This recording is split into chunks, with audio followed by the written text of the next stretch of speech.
Umapaabot iti 30 livelihood starter kits sinaypaay iti iliti San Juan, La Union.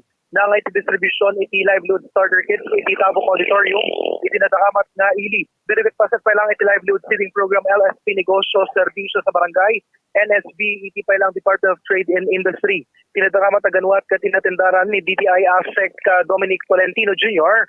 iti DTI Philippines kasama tan ni Mayor Arturo Valdriz iti lokal gobyerno iti ili iti San Juan, La Union kini Provincial Director Merly Membrere iti DTI La Union kani kasama tan nagiti charge nga focal persons.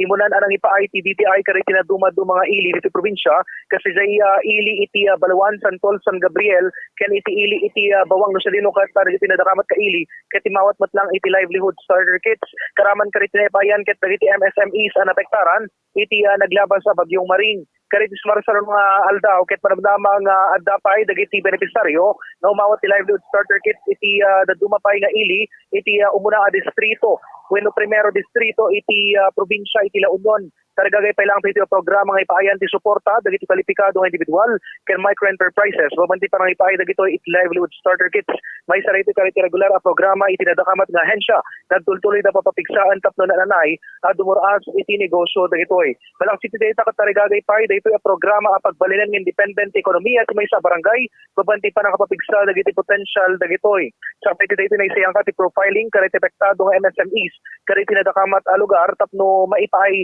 daytoy pailaan nadakamat nga livelihood starter kits. Saan man nagsasadang ti DTI La Union ti panagsapol da kariti matulungan MSME sa nakaituding nga agdumar iti daytoy pailang nadakamat a programa. Bombo John Martin para sa Pambansang Radyo ng Pilipinas, consistent. #1 sa La Union, Basta Radyo. Bombo!